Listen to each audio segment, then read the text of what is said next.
Bonjour à tous et bienvenue sur la chaîne Graines de Copeaux. Aujourd'hui, on se retrouve pour apprendre à utiliser une raboteuse, plus particulièrement la Fielder D963.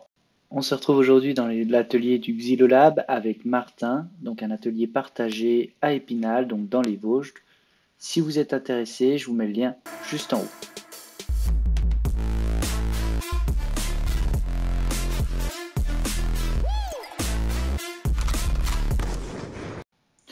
Alors on va commencer par le coup de poing d'arrêt d'urgence, à utiliser uniquement en cas d'urgence ou en cas de problème machine, c'est pas un arrêt traditionnel.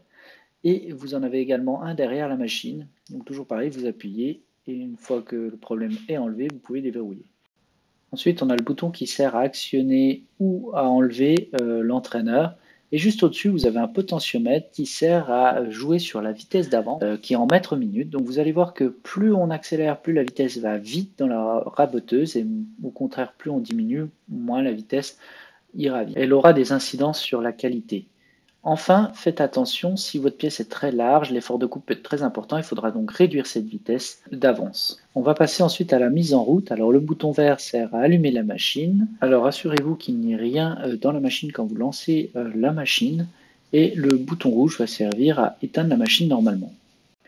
Alors maintenant, on va faire un petit peu de technologie. Donc vous voyez, il y a une roue dentée, ça s'appelle un entraîneur devant, qui va entraîner notre pièce jusqu'au porte-outil, qui va usiner le haut de notre pièce et qui va aller sur le deuxième entraîneur lisse. Et vous voyez, l'anthrax correspond à 300 mm. C'est un anthrax en général qu'on retrouve sur les machines.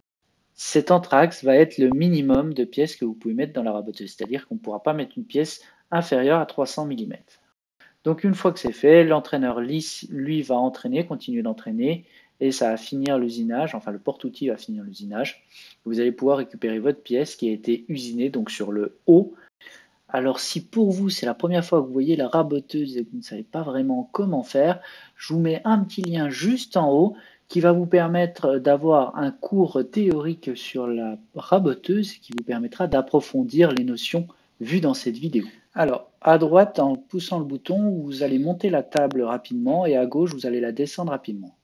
Et en blanc, vous allez la monter lentement. Alors une machine, la raboteuse serait toujours en montant pour neutraliser notamment les jeux. Donc réglez toujours votre cote en montant. On va arriver ensuite aux épaisseurs, donc la profondeur de passe maximum qui est de 5 mm sur la raboteuse. C'est vraiment le maximum, c'est-à-dire que c'est la quantité de matière que vous allez prendre pour chaque passe. C'est ce que je vais faire. Donc je monte la table à 125 mm, toujours en montant.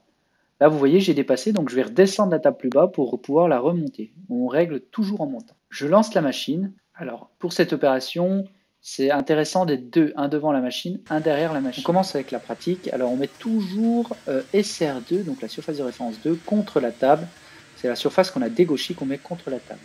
Une fois qu'on a fait une première passe et que ça a pris sur la totalité, on va retourner la pièce et on va passer la surface qui a été dégauchée au-dessus, cette fois-ci, pour avoir notre nouvelle surface de référence en dessous.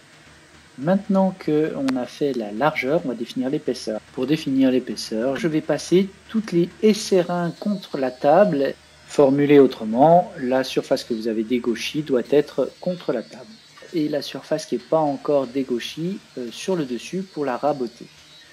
De cette manière-là, je vais créer une nouvelle surface de référence et je vais pouvoir m'en servir pour raboter de l'autre côté cette fois-ci, donc retourner ma planche pour pouvoir créer une autre surface parallèle à la première.